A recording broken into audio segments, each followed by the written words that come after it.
A very good afternoon to all. I'm Dr. Utra Moni from the IT Digital Media team. I'm the host for today's webinar. We are live on IT India YouTube channel for the webinar on role of nutrition in muscle recovery and repair with resource person Ms. Anu Mahajan. This webinar is being organized by IIT Women's Cell Networking Committee of Maharashtra. To tell you briefly about the IIT Digital Media team, we are a group of physiotherapists who handle the Zoom platform, live streamings, and social media profiles for IAP, which include Facebook, Instagram, Twitter, LinkedIn, and YouTube. Follow our profiles on social media to get regular notification of webinars and other events. You can subscribe to IAP YouTube channel to get notification during our live webinars. This webinar is also being streamed on the IAP YouTube channel. I'll be sharing the links of social media in the chat shortly. The moderator for today's webinar is Dr. Ketki Patni. Now I request Dr. Ketki to please take over. Yes, ma'am. Thank you, ma'am. Now, I would like to welcome all for today's webinar. Just a minute.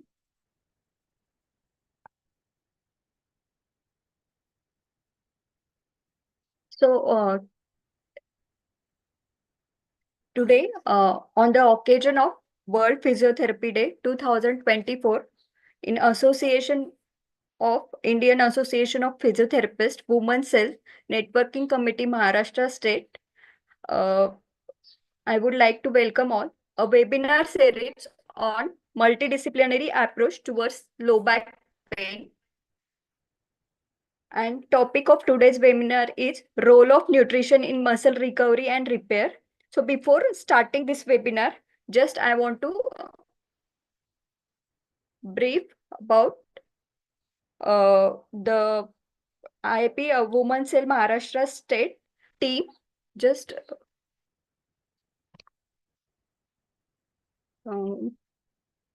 one second, ma'am.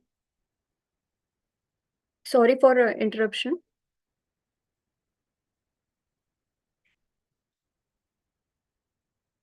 The slide.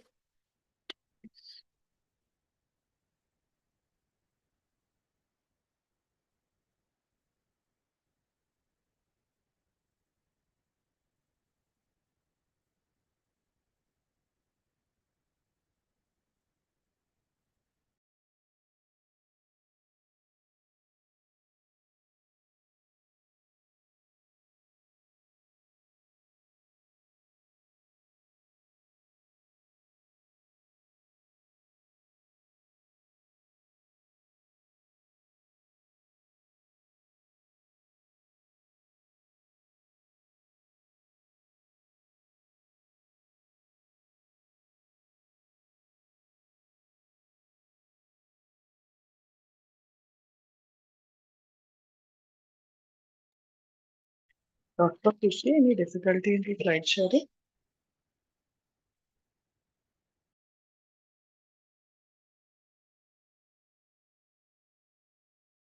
Yes, ma'am. Yeah, now the slide is visible. Yes, ma'am. So I would like to welcome today's on today's webinar. Before starting this webinar, just I want to brief about IIP Women's Cell uh, Maharashtra State. It is function under uh, our president, that is he is national head uh, of IIP, Dr. Sanjeev Jha, and Dr. Ruchi Vaishnav. She is head of women's in national head. Now, Dr. Pooja Kamble, she is West Zonal head. We have 5 zones in India with head of each zone in the state of team of IIP Women's Cell Maharashtra State. Dr. Suvarna ma'am is state coordinator and Dr. Snehal Patel is state joint coordinator. Now, Dr. Uttara Mohan ma'am, she is a state sub coordinator along with Dr. Priya Karande and Dr. Nirali Sangvi. They are also the state sub coordinator. Dr. Uttara ma'am is also the network committee in charge of IIP Women's Cell Maharashtra State. Ma'am, please rotate this slide.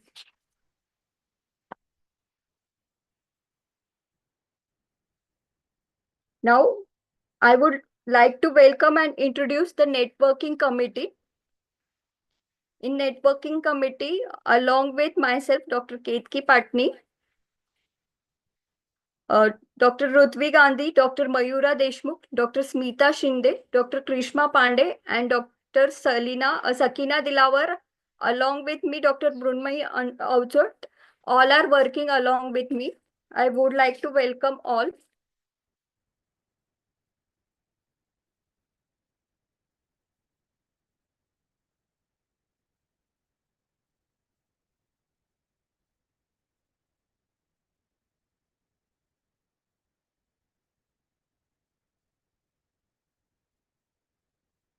Now, I would introduce about the IAP Women Cell team.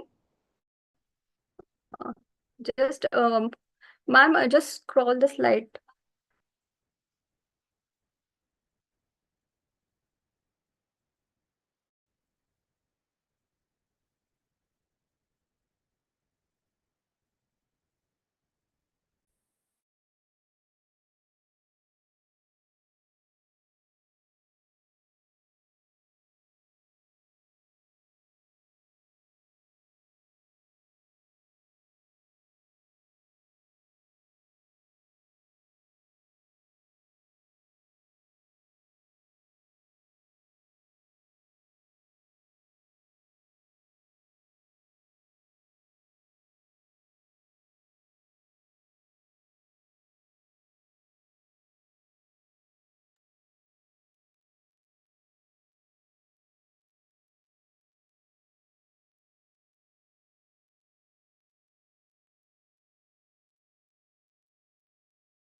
Hello, ma'am.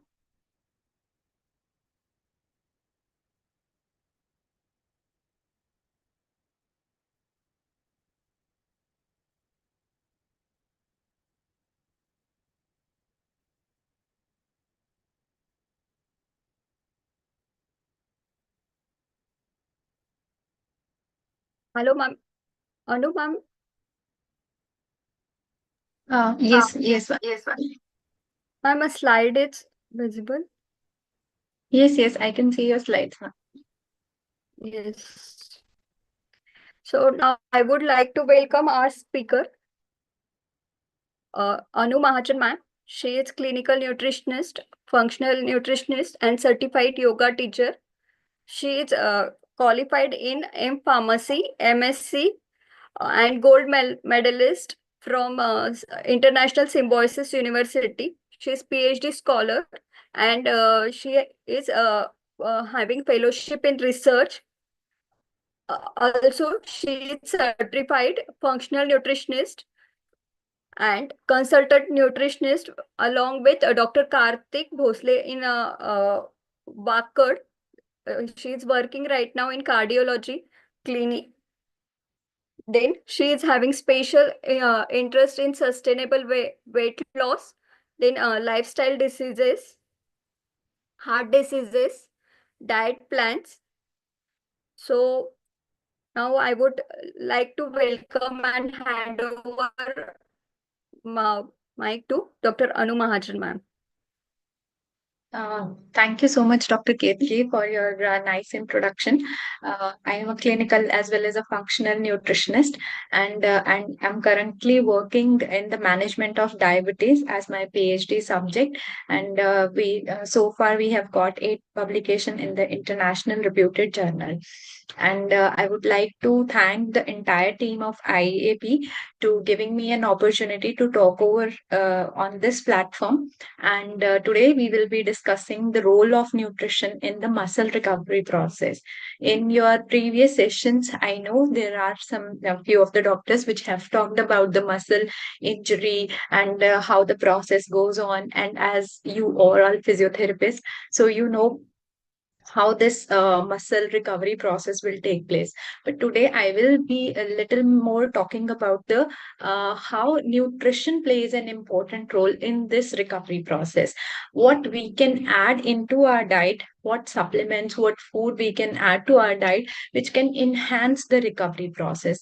We usually see that many of the people, they are suffering from this problem, that once the injury takes place, it took a large time for them to recover and get back to their normal routine.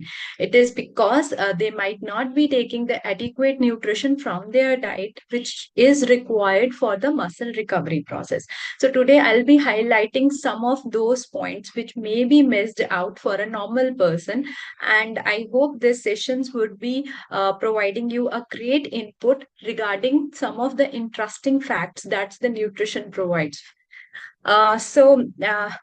It's my humble request, if you want to on your cameras, you can on your cameras, and let it be a more of an interactive sessions rather than speaking myself and explaining you all. You are welcome to ask your questions. I'll be happy to answer them all. So let's talk about first about the muscle recovery process. So whenever there is an injury, the muscle injury takes place, that will also initiates the skeletal muscle recovery process. In this process, we know that the muscle first undergo the degeneration process, and then it will go to the regeneration phase. During the degeneration phase, you see there are destructions of the myofiber sarcolemma, and which we can clinically diagnosed with the help of certain tests like the elevation of creatine kinase in the blood biochemistry. That is also an indication. Previous slide, please.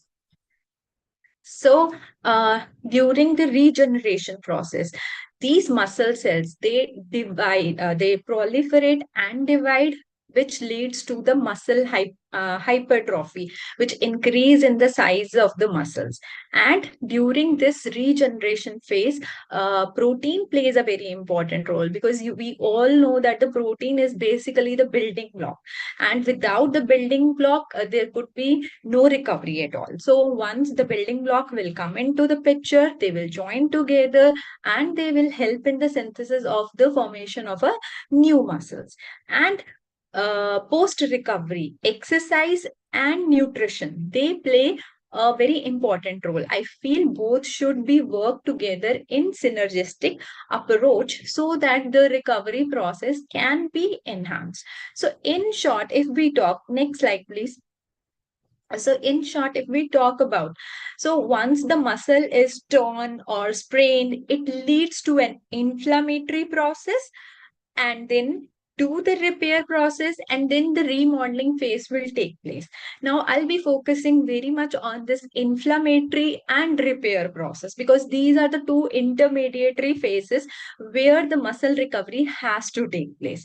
If the inflammation is not dealt properly, or if the repair phase is not dealt properly, then there will be a problem in the regeneration of the muscles. So today I'll be talking about the macronutrients and the micronutrients, as well as there are certain lifestyle changes which has to be inculcated in your routine if you want to have an enhanced and a faster muscle recovery process. Next slide, please. So if you look at this picture, so it will tell you that a number of factors, they are responsible for the muscle injury. Like there are two kinds of factors, modifiable and non-modifiable factors. Some processes, some factors which are in our hand, like the stress and the inflammation. I don't think that nobody in this world is not facing some or certain sort of the stress in his or her body. Similarly, this increased stress could lead to the inflammation, or maybe our lifestyle, our dietary habits, the increased consumption of the package and the processed food, it leads to inflammation in our body. So both of these processes, they will decrease the muscle mass, as well as the bone mass, and there is an increase of the fat mass. There are certain factors which are not in our hand, which are called as the non-modifiable factor, which are like genetics, we can't change our genes, but yes, genetics are very much responsible for delaying this recovery process, or there are certain genes which leads to the increased fat mass in your body naturally, like the FTO genes. If somebody has an increased tendency towards the FTO genes, they will naturally have a increased fat mass. No doubt they are on how much of the diet, they no doubt they are on doing too much of the exercise. But these genes, they play a very important role. Then aging. We all are aging, and this aging leads to oxidative stress. This aging leads to inflammation and a number of processes, which together have an effect on your bone density as well as the muscle mass. Now, there, apart from the nutrition, there are certain lifestyle factors which I was already saying they are important for this muscle recovery process. So, if we talk about our behavior or our environment, that we can see that nowadays smoking or alcohol or substance abuse, they have become such a fashion that every other person is consuming them once or twice in not in a month but in a week. A weekend culture, a weekend parties has become nowadays a very much fashion. So this smoking or alcohol, or if you use any kind of the drugs, so that will also play an important part in the degenerations of your muscles or the bone. Then our sedentary lifestyle, most of us, if we are working, we have 9 to 5 kind of jobs, or in my daily routine, I met a number of people who always have working from their homes. Less of them, they are going to their offices, have a sedentary kind of lifestyle. Not I'm talking about the IT industry, let it be teacher or even the doctors I met, they all have a sedentary kind of the jobs. They keep on sitting on a one place for a number of hours. As you will keep on sitting on a one place for a number of hours, it also affect your muscle density. It is also said that the sitting is the second smoking. So like the smoking has a very bad impact on your health, continuous sitting has a very bad impact on your health as well. Then environment pollutants, so which leads to the increased oxidative stress and increased inflammation in our body. So these are certain things, certain behaviors which are responsible for decreasing health nowadays. Apart from that, there is a very important factor which is called as circadian misalignment. Now, what is this circadian misalignment? We all know that we work according to a circadian rhythm, or we have a biological clock fixed inside it, due to which we wake up in the morning and we sleep during the night time. This is how nature has designed us, and this is how we have to work on an ideal situation. But what happens, because of our lifestyle or because of our job or studying or whatever the reason is, we are misaligning this circadian rhythm. So when your circadian rhythm is disturbed, there is an imbalance between the hormones. For example, if you sleep late at the night, okay, then your growth hormone, which has to come during the night time for the repair phase, it won't come at the proper timing, and the repair process is delayed. If you are not sleeping at the right time in the night, your hunger hormones will always be activated. And if your hunger hormones are always activated, you will always feel hungry, despite of the fact, no doubt, you will have a heavy dinner at the night time. So it is very important to align your circadian rhythm. Then the nutritional factor. So we all think that we are doing right, we are eating right, we are taking healthy food, but most of you, they don't understand that in the process of healthy or whatever nowadays the label healthy comes with, it comes with many of the hidden things. For example, like we go to the supermarket and we always feel that these packaged food which comes with the label like diabetic friendly, heart friendly, we always think that we have a picture in our mind that these foods are really very very healthy, but you don't understand they contain a lot of hidden sugars, because whenever anything which comes in the package form, they always have to undergo a number of the processing. During this processing, the fiber is lost. Then they have to add a number of preservative to keep it fresh for a longer period of time, to increase the shelf life of the product. They have to add a number of additives to enhance the taste of the product. So in this way, the product which seems to be very healthy, which seems to be very attractive, is one of the major culprit for the number of diseases you are facing. In my point of view, the healthy thing is ghar ka bana hua khana, which is minimally processed. Because if you are eating such packaged food, okay, thinking in your mind that it is very healthy, but they contain insufficient amount of the micronutrients. They have excess of the macronutrients like the carbs and sugars and the fat inside them, and there the number of antioxidants which are needed to reduce the oxidative stress in the body, inflammation, to reduce the inflammation in the body, is very very minimal there. Okay, I hope this makes some sense to you, that not only nutrition, but the lifestyle factor and the sleep. If you personally ask me, given me the three options, nutrition, exercise, and sleep, which is important, I would prefer that the sleep is important, because sleep is one of the important factor for your recovery. Without proper sleep, your hormonal will go haywire and your recovery process will not take place, whether it is muscle recovery or any other recovery in the body. Next slide, please. So, as I am a nutritionist, so I'll be focusing more on the nutrition part rather than the lifestyle aspects. So, how this poor nutrition, hinders this muscle recovery process. So, first, as we talk about in the muscle recovery phase, very important macronutrient is the protein. So protein is basically the building block. If you don't have the proper building block, if you don't have the proper amount of the building block, quality and quantity both are important. So if you don't have these things in the right or adequate amount, that is going to hamper your recovery process. So a poor nutrition will make it very harder for the muscles to recover. Then if you are not taking enough protein in your diet, then maybe your body has to break down the existing muscles to complete its requirement.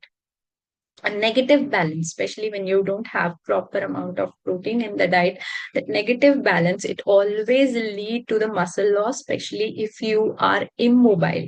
Like if you don't have any injury, or if you are a person who is completely sedentary, so in that way your body thinks that these muscles are not of even use, and it will start degrading it will start utilizing its amino acid for its other purposes.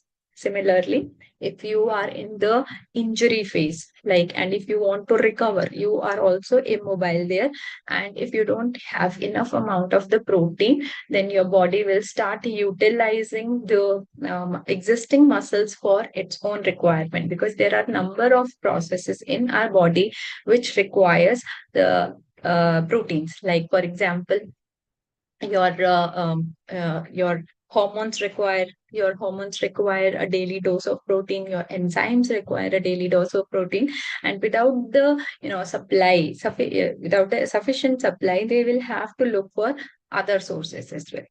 Next, please. Then the recommended amount of the protein that needed to be In case if you are if you want to recover, that is 1.2 to 2.2 grams per kg body weight. Supposing if you are a person who has a body weight of 70 kg, so you have to multiply 70 by 1.2, and whatever the amount comes, that is your daily requirement of the protein. You can increase it to a little bit if the injury is where, if the requirement, or if you are already into a malnourished form, if you are suffering from any kind of the muscle injury, then you need to increase this requirement. For a normal person, 1 gram per kg body weight is sufficient. Okay, so and apart from the protein, some amount of the exercise, they are also required for proper recovery process. Now, when we talk about the protein, usually people have this notion in their mind, like what are the sources of the protein? So basically, if we talk about the protein sources, we categorize them into two major categories, like vegetarian and non-vegetarian protein. Obviously, non-vegetarian proteins are the best. There is no debate on that. Whatever, if people say that the vegetarian protein is also good, because non-vegetarian protein contains all the essential amino acid which are required. However, in case of plants, all the essential 9 amino acids, they are not present. Then we have to look for the combination of the vegetarian sources to complete the amount of these essential amino acids. Next, please. Next slide, please.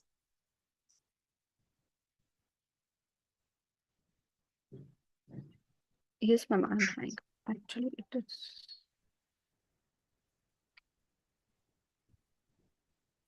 And it's little bit network problem. It is.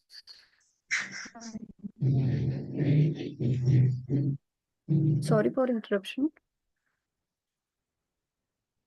Meanwhile, if anybody has any questions, so I'll be happy to answer. Yes. The previous one, please. Previous one. Yes. So apart from the protein, the very important macronutrient, which is oftenly neglected, that and it has that fear factor that excess of carbohydrate is bad. But for our survival, our body survives on glucose. No other source is needed. Glucose is the only energy currency. Your body cells can only utilize the glucose. If you are not giving the enough amount of the carbohydrate, then your body has to break down the muscles, again have to convert them to the glucose, and then utilize it for its survival.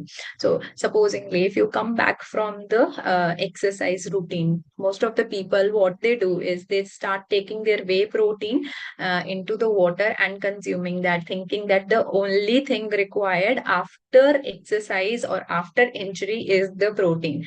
But this is not the thing. See, after exercise is also a kind of a stress to the body. Okay, whenever the stress is there, the body requires an large amount of energy, and that energy has to come from a carbohydrate source.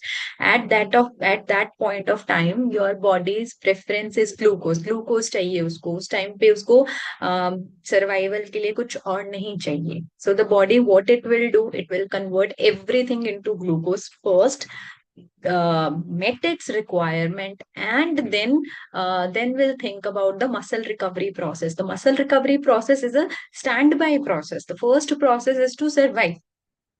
You already done exercise for 1 hour, or say let's say 2 hour, and that you already have put a lot of pressure, lot of stress on your body, and that to come back to combat with that stress, your body requires energy, and that energy is going to come from the carbohydrate. So there is a misconception that whenever you come from the gym or after any exercise, you just take only the whey protein. It has to be a combination. It has to be a combination of the protein, carbs, and a little bit of fat as well.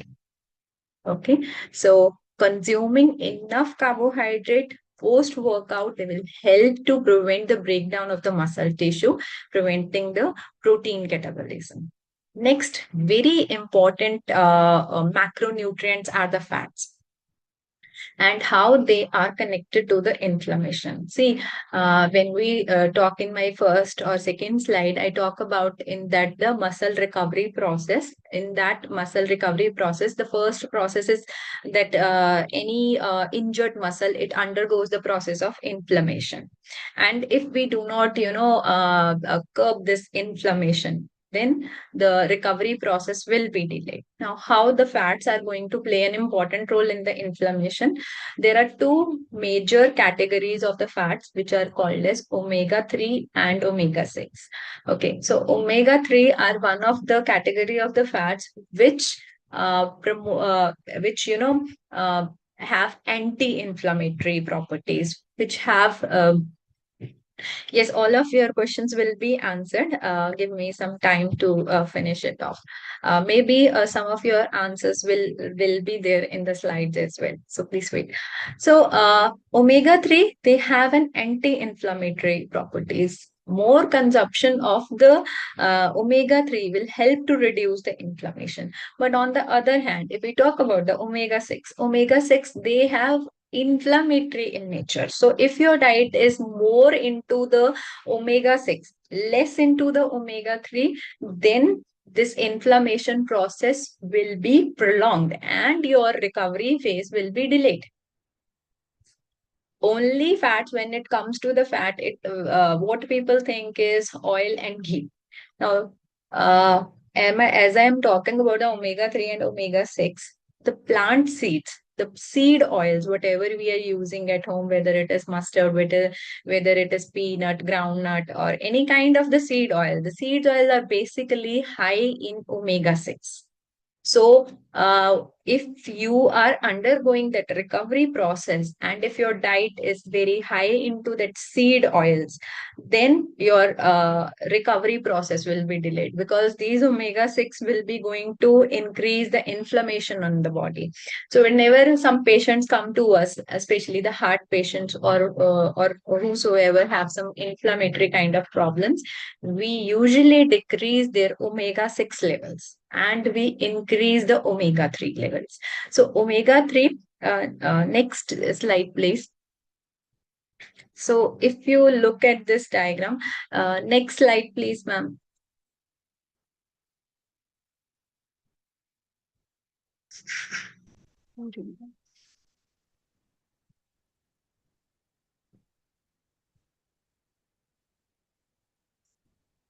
Next slide, please.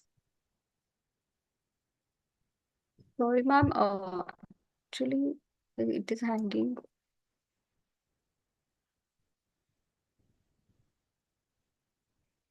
So basically, we talk about omega 3 and omega 6. We know that omega 6, it leads to the production of arachidonic acid in our body, and that arachidonic acid is inflammatory in nature.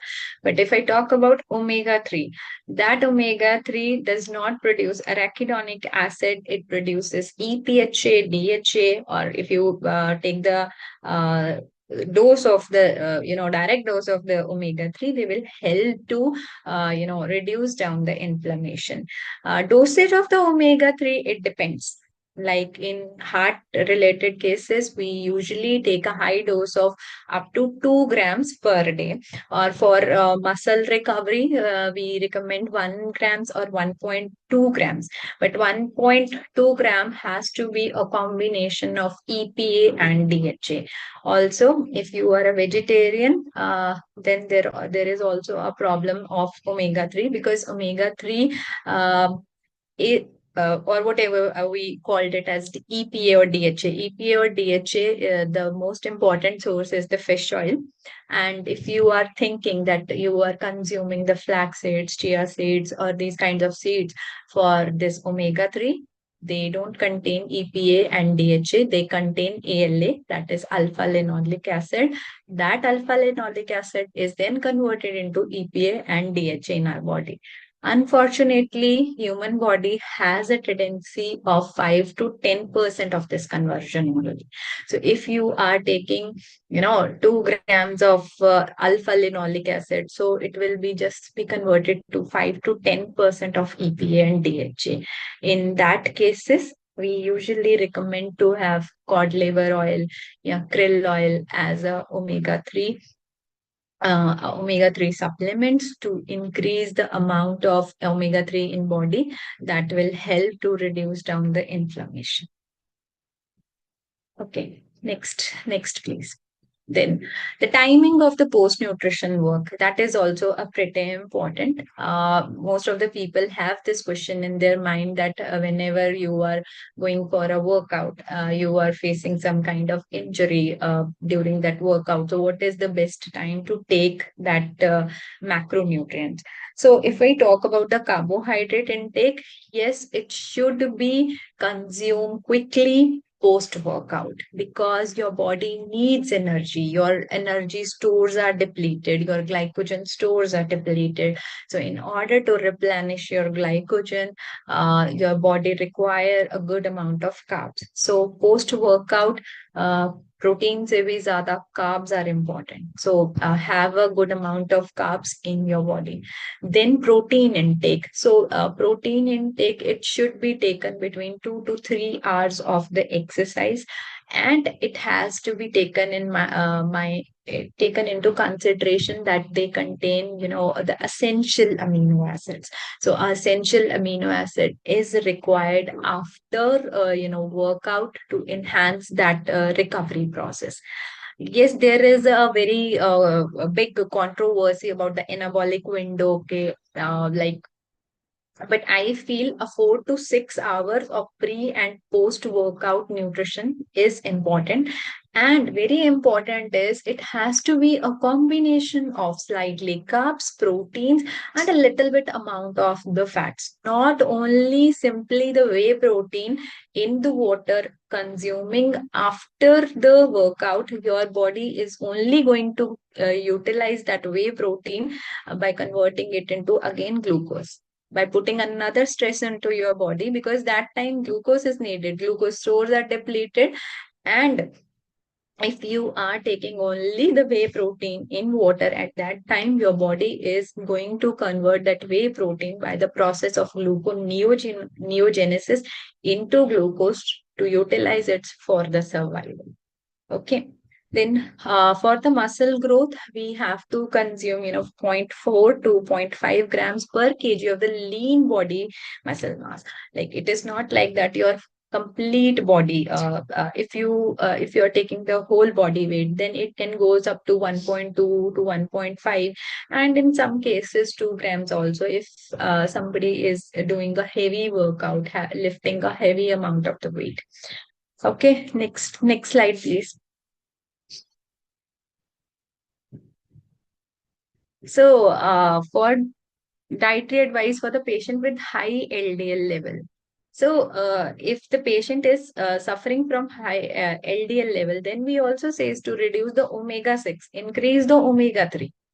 Omega 3 is not going to, affect on your LDL level. Rather, it is going to reduce. LDLs are what? LDLs are the oxidized cholesterol, basically giving an inflammation to the body. So if you increase omega 3 and with a person who is already having high LDL level, it is going to benefit him. Then next slide, please. Apart from the macros, fluid also takes a very important role, and most of the people, they miss this important constituent, which is water. So water is very important. Your muscles are made up of water. 1/3 of your muscles are made up of your water, and if you are reducing the weight only, sometimes the weight reduction is only because of the water loss or this muscle loss. So in order to replenish the muscle recovery, fluid is very important. And with not only the fluid, the electrolytes, they also play a very important role. Like the sodium, it helps to maintain the fluid balance or the muscles and the nerve functioning. Then the potassium, which maintains your blood pressures. It regulates the heart muscles functioning and even prevent the heat strokes as well. Uh, Calcium, required for the muscle contraction, nerve signaling. And my most important and my favorite mineral is the magnesium, because during the recovery process, if your muscle is continuously undergoing that contraction process and it is not coming into that relaxation process, your recovery will be delayed. Many of the patients I'm dealing with, they have the problem of, muscle soreness, and especially the rest leg legs during the night time, when they are standing for the whole days or the working for the whole days, and they are really feeling drained out. So they are feeling the drained out, and at that time, if you are giving a good amount of magnesium to them, even in the form of magnesium supplement, that will also work as a wonder. It will help to relax the muscles. It will help to a good recovery of the muscles. Then apart from magnesium, chloride also helps to maintain a fluid and the acid balance in your body. So whenever after that your post workout period or even during the workout period, don't take plain water. It is very important to add some electrolyte into the water, so as to prevent the loss of these very important electrolyte from the body, which helps to play a very important role in the muscle contraction as well as in the relaxation and recovery process. Next, please. Next slide. So, as we talk about the major things like the macros, the carbs, proteins, and the fat, now we talk about the micronutrients, which are very important for the recovery, and most important are the antioxidants. So, antioxidants are basically those substances which reduces the inflammation or which reduces the oxidative stress in the body. So, they will neutralizes those free radicals, which may cause aging or which may delay this recovery process. So, when it comes to antioxidants, a number of vitamins like vitamin A, C, E, and minerals like selenium, they play a very important role as an antioxidant.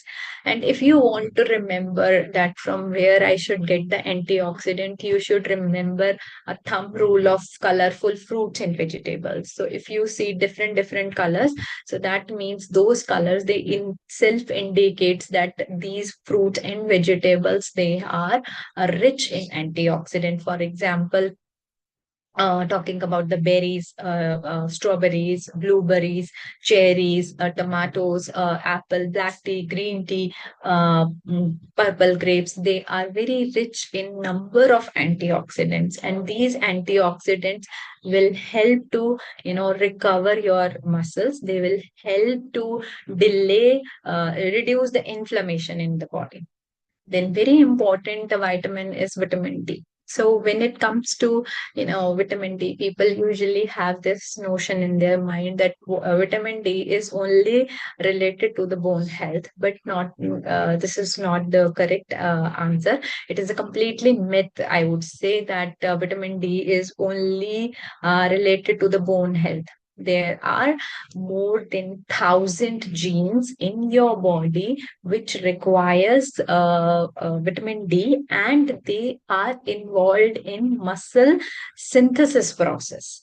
So, for a number of athletes who want to increase the type 2 muscle fiber in their body, they need a dose of vitamin D. Usually, what we feel as 60,000 international units per week is a sufficient dose. But instead of that, I would recommend a daily dose of 5,000 to 10,000 international unit of vitamin D plays a very important role, not only in the muscle synthesis, but they also play a very important role in maintaining your sugar level in maintaining the upregulations of the genes, and it also plays a very important role in the proper functioning of the brain.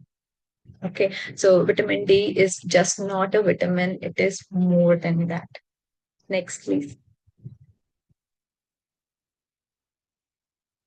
Then comes the B group vitamins. Why I put it into B group? Because the B group contains a number of vitamins starting from the B1, B2, B3 till the B12. So most of them, they are involved in the metabolism process, whether it's carb metabolism, whether it is protein, whether it is fat.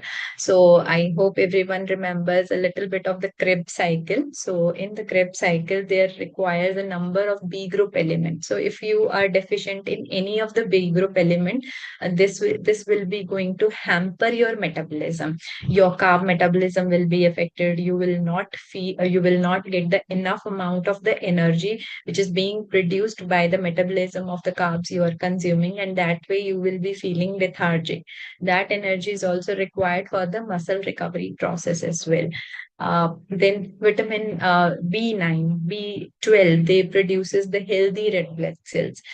People usually think that when it comes to anemia, it is only the loss of iron from the body, or loss of hemoglobin, which they usually found in the reports, but there are more than that type of anemias, out of which vitamin B6, B9, B12, they play a very important role because they are needed for the formation of proper formation of the size and maturation of these RBCs. Otherwise, these RBCs, either they will form macrocytic anemia or microcytic anemia. Both are in their ways are not good. They will hamper your performance. They will, uh, uh, delay these recovery processes as well. So, for any kind of metabolism, whether it is carbs, fats, or protein, B group elements, B group vitamins, they play a very important role. So, it's very important to add B group vitamins in the diet as well. Next, please. Now, apart from the nutrients which are you are getting from the food or your diet, there are some things which are missing in the diet, or we cannot which cannot be completely supplied by the diet. In some such cases, we used to recommend some of the supplement for the faster recovery, in which protein, it is very important. And in protein, whey protein is the very popular choice because it contains all the essential amino acid, and it is easily absorbed by the body, and the body can utilize those amino acid in a faster way for the recovery. Then the branch chain amino acid, which we usually call it as BCAs, in which valine, leucine, and isoleucine, three major amino acids, they help to build the muscles. They are utilized directly by the liver, and liver can utilize these three essential amino acids into to the muscle formation. And then fatty acid supplement, as I told you, that omega-3, they will help to reduce the inflammation. So in some cases, we use MCT, the medium chain triglycerides oil, or even the fish oil as a supplement to enhance the muscle recovery process, or what I would say that they will help to delay or curb down the inflammation. Next. Then HMB, which is also called as beta hydroxy beta methyl butyrate. It is an important constituent which will support the protein anabolism, protein synthesis को enhance करता है, which will provide you the strength and can improve your body composition. Then comes creatinine monohydrate. There is a bit controversy about it. Some people says that there are mixed opinion about it. Some studies they say is that taking a creatinine supplement aids in the muscle recovery, and some are not in the favor of that. although it depends from person to person. If you are already consuming a non-vegetarian food, you will get enough amount of the creatinine from there. If you are a vegetarian, then you can think of adding the creatinine monohydrate to the diet for a faster recovery, or muscle building, for the muscle building process. Then alpha ketoglutarate, it will help to spare the glutamine, and that glutamine can be used in the muscle recovery or the formation of the muscle tissues. Then citrulline malate supplement, or basically the citrulline. So citrulline is basically a non-essential amino acid, but it converts into nitric oxide, and that nitric oxide, it helps to it acts as a vasodilator. It improves the blood flow, and that blood flow will help in a speedy recovery. Sometimes, as an ergogenic aid, we use watermelon juice, or we use the beetroot juice. Both are for the same purpose, because they contain this citrulline, and that citrulline helps to form the nitric oxide in the body, which acts as a vasodilator and helps in the early recovery of the muscles. Next, please.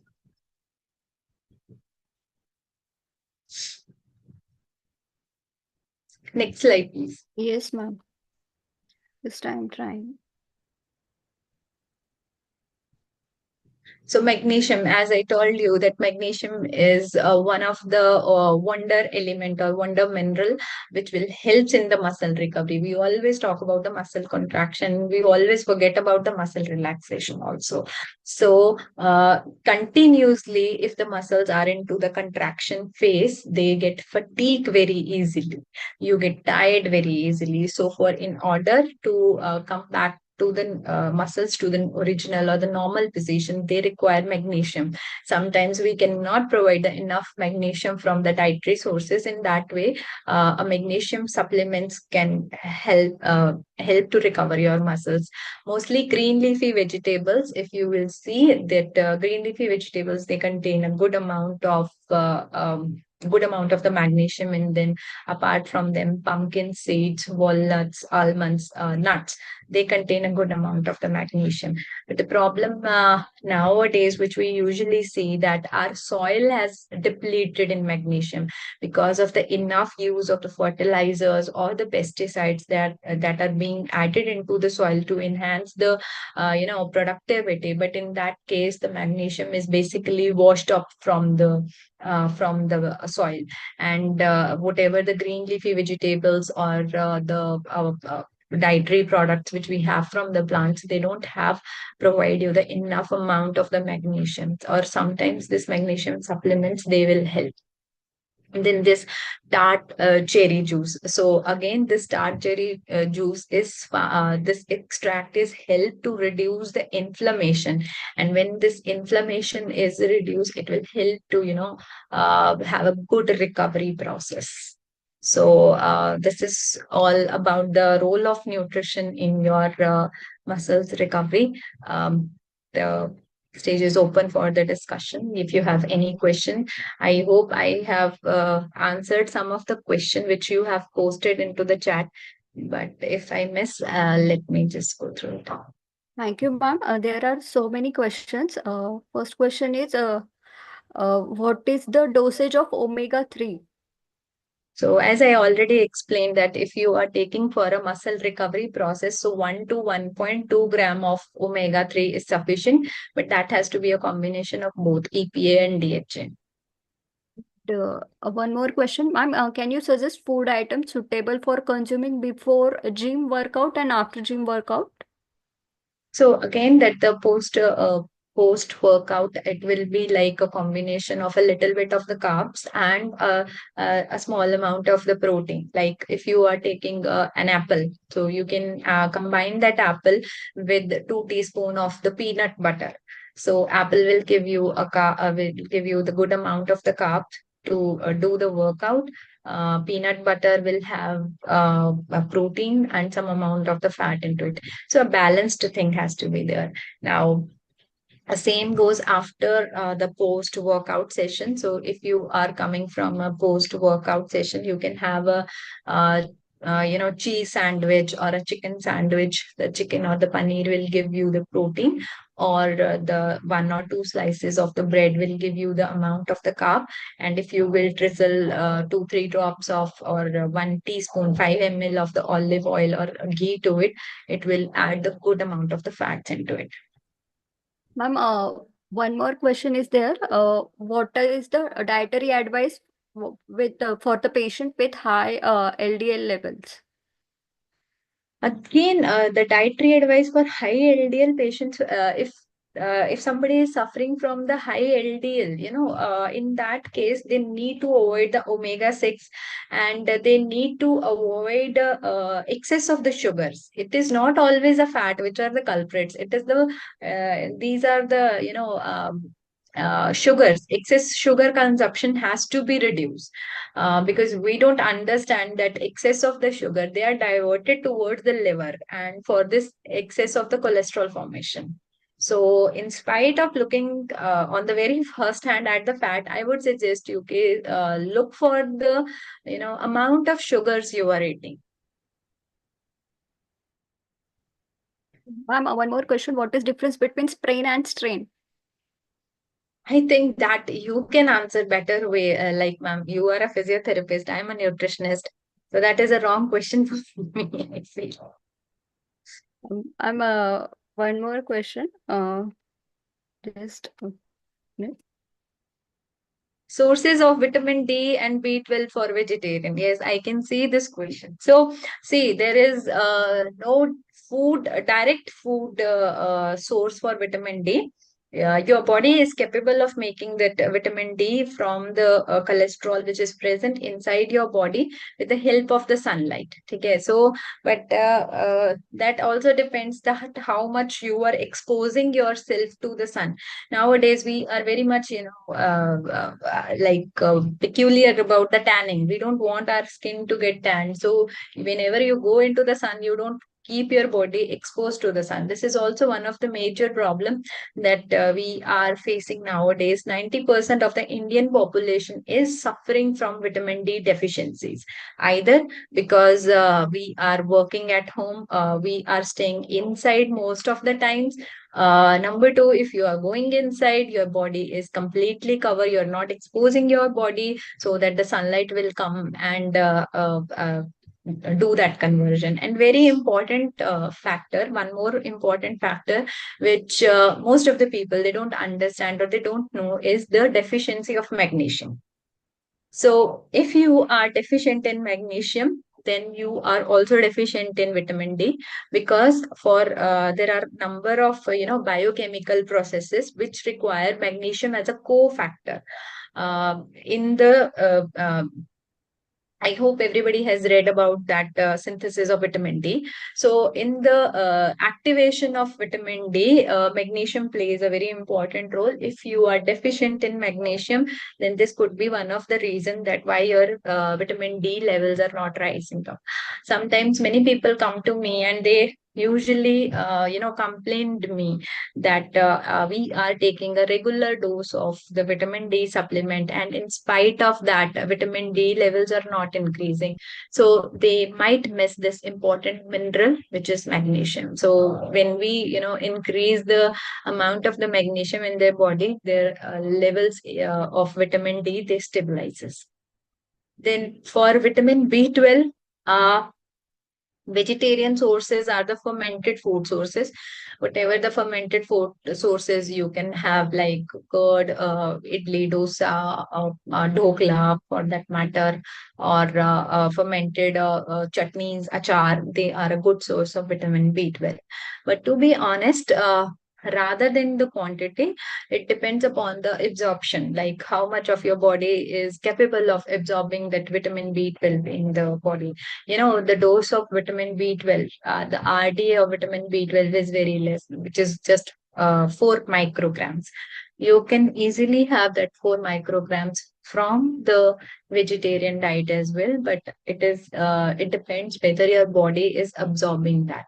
Sometimes people take supplement and even the injections or the capsules on a daily basis, but still they face this problem because It is not with the sources, it is with the absorption. So we have to look which is more responsible there.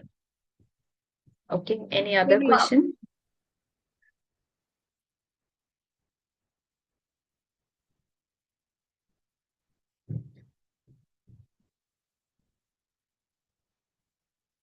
Yes, any other questions, please?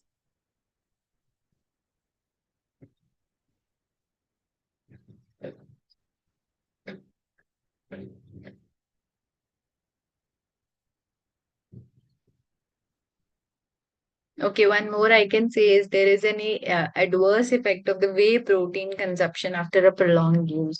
See, it depends upon the requirement, the requirement you have. Okay, if you are taking whey protein in order to meet those requirements, then it is not going to harm you in any ways.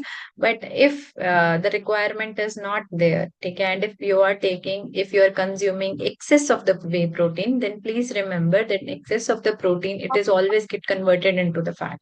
Your body knows one thing: if there is anything in excess, convert it to fat, whether it is carbs, whether it is protein, or is it anything for that matter.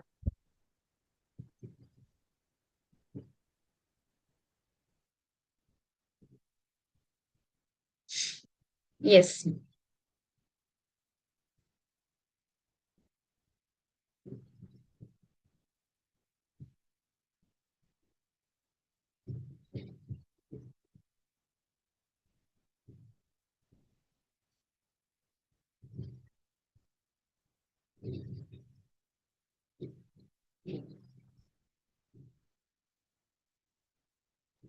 hello, Yes, ma'am. Any other questions? ma'am. One question from my side. There are many protein sources in the market, like Herbalife and different protein sources. It is beneficial for us. Say, I don't take the name of any company, but whenever you are taking any kind of the protein source, please read the label properly. That is what we suggest, because most of the people, they only go for the fancy advertisement. That is which they claim that this contain this much of the protein and this much of the amino acid or whatever the thing. You have to also look for the ingredients, whether it contains sugar, what type of protein. Number one, the what type of protein it is containing, like it is whey protein, soya protein, and egg protein, or casein, or whatever it is. Number one, you have to look for the source of the protein. Number two, look for the quantity of the protein. It is not like that in 100 gram of the powder you are just getting the 10 grams of protein. That doesn't completely make any sense. Number three, look for the additives, in which very important is the sugar. If they label that package that no sugars, and still if you taste that product and it feels to be little sweety, then your question should be, from where this sweetness has come. Okay, we all are this much of intelligent enough to think that in spite of the label which claims that it is sugar free, still still that product tastes sweet. They are into different flavor form: chocolate, orange, vanilla, or whatever it is. So you have to think, from where this flavors coming from.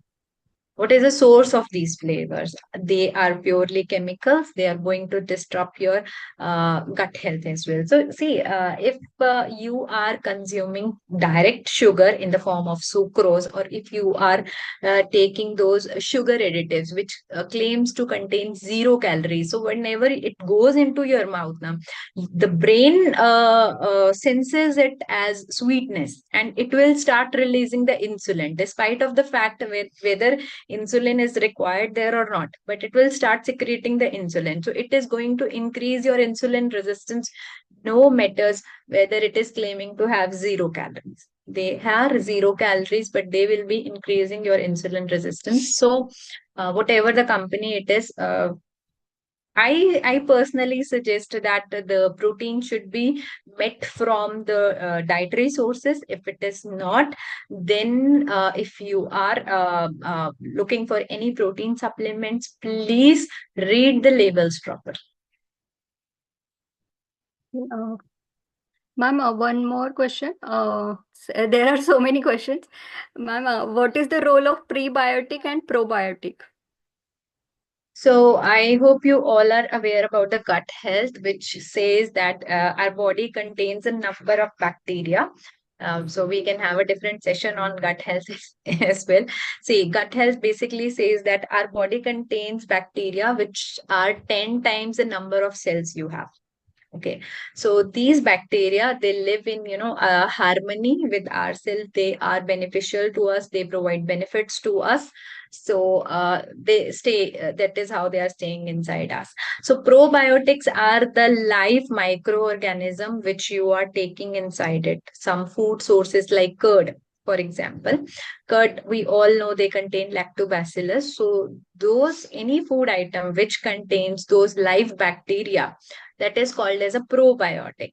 And prebiotic is basically the food for the bacteria. So like if the bacteria lives inside your body, it needs some source of food. That food is called as prebiotic, and prebiotics are mostly the fiber.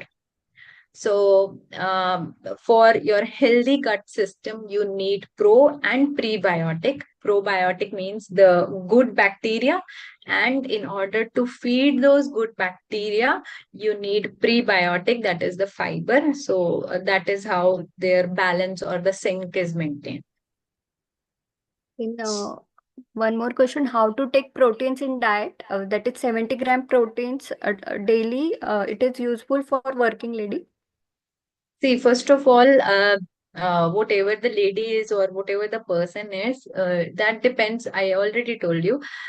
First of all, you need to see how much is the protein requirement. It is not like 70 grams. It is like my weight is 60 grams. So for me, I need 1 gram per kg body weight, 60 grams. So if I am going to take 70 gram, that 10 gram is also getting converted into the fat. So, number one, you don't have to take excess protein. Excess of protein is not required from by your body. Number two, if you want to meet 60 grams or the 70 grams from the diet, you can include the dairy products like milk products, curds, paneer, or something like that. And you can include eggs if the person is able to eat the eggs or chicken in the diet, like 2 to 3 eggs. One egg gives around 6.5 gram of the protein. So you can include 2 whole eggs, that will give you 13 grams of the protein. um, uh, 2 servings of the dal or the sprouts, then 1 serving of the milk, 1 serving of the protein, 1 serving of the curd. That is going to make somewhat of your 50-60 grams. And apart from that, a little bit of the pulses, they will be going to add the protein in your diet as well. Cereals also, they are going to add some of the protein into your diet. So it is very easy to meet that 60-70 grams per day. Not a big deal. Don't go for the supplements. Yes. Any more questions? So just thank you, ma'am, for very insightful and informative session. Thank you so much. Actually, I might be today is the Shera, so participant is less, but it is very insightful, and it can't be concluded without acknowledging the people who took efforts and to make it possible. Thank you to all. I would like to take a moment to extend our heartful thanks to Dr. Sanju Jha, sir, his national head, and Dr. Vaishnavi, Ruchi Vaishnavi, ma'am. She is IIP Women Cell National Head, and Dr. Pooja Kamil, West Zonal Head. Without her, all the things are impossible. I also extend my heartfelt thanks to Dr. Suvarna Ganvir, ma'am. She is a state coordinator of IIP Women Cell Maharashtra State for her invaluable guidance and support throughout the session. I extend my deepest gratitude to Dr. Uttara Mohan, ma'am, in charge of IIP Women Cell Network Committee. Without her guidance and without her valuable opinion, without her effort, today's webinar is impossible. Thank you, ma'am, for always support. And I appreciate the support of all the sub-coordinators, Dr. Uttara Mohan ma'am, Dr. Priya Karane ma'am, Dr. Nirali ma'am. They are state sub-coordinator. Once again, sincere thanks to all the networking committee of IIP Women's Cell Maharashtra State for coordinated the work as a team of successful event. Once again, my heartfelt thanks to Anu Mahajan ma'am. Without you, today's session is impossible. And thank you giving your valuable time to us. Last but not the least, our audience for incredibly participation and thoughtful questions. Thank you all for the support and your involvement. And if any thing is in a network time misleading, sorry for that. Thank you for today's session. Thank you, ma'am. Thank you so much, ma'am. Okay. Should I stop?